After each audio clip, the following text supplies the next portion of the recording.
In May, we asked the question, is there something in the water? Now, nearly 2 months later, we know there is something in the soil. We're talking about potential lead contamination from decades worth of bullets sitting in earthen berms for at least the last 22 years. KAKE's Pilar Pedraza joins us from outside the range to explain.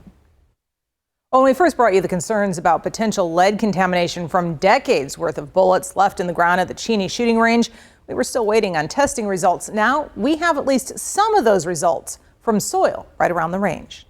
I think the danger is real and needs to be investigated. When we first met Dale Shockley, he was doing everything in his power to ring the alarm over potential lead contamination from the Cheney Shooting Range. Because of where the range sits uphill from the nearby river and the way the drainage system is set up for this range, that contamination can be moving down, underground, and into the river itself, which then flows into Cheney Lake. Wichita's main water source.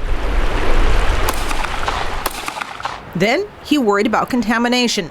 Now he knows. The results came back as 95.4 milligrams per kilogram of lead contamination. Well, we waited for an update from the Secretary of Wildlife and Parks on the state's lead testing of soil in and around the range. Shockley says he did his own test. I went out on a Sunday morning and I walked around the perimeter of the range to make sure I didn't go on the range itself. He found the spot where water drains out of the 100-yard shotgun range, and I took 7 6-inch cores, and it all amounted to less than a cup of dirt. And I bagged it. I marked the GPS location on the bag, the time and the date. Which he then sent to a private lab. He shared the results with us. The results came back as 95.4 milligrams per kilogram of lead contamination. That's the same as 95.4 parts per million. So just how dangerous is that?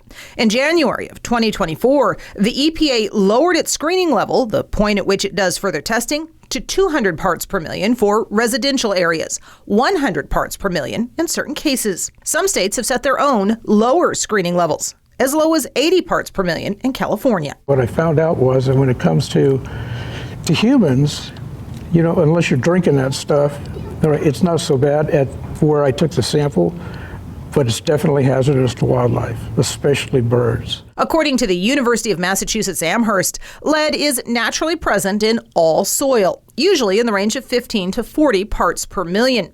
Anything higher than that, like our 95.4, is an indication of pollution. And since lead pollution in soil tends to vary greatly, even within a few feet. One of the big things is that where I took the sample, where that discharge point is, that's continually flushed out because from high pressure of that water coming through, because the pipe is probably that big around.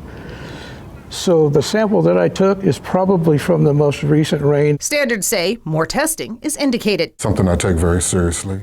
In our May story, the Secretary of Wildlife and Parks told us as soon as he heard about Shockley's complaints, he'd ordered soil testing done at the Cheney Shooting Range. We immediately called in for testing. We should have those testing results back within a month, and I'll be happy to come back and report those results to you. We would like to speak with the Secretary again. We began reaching out the beginning of June.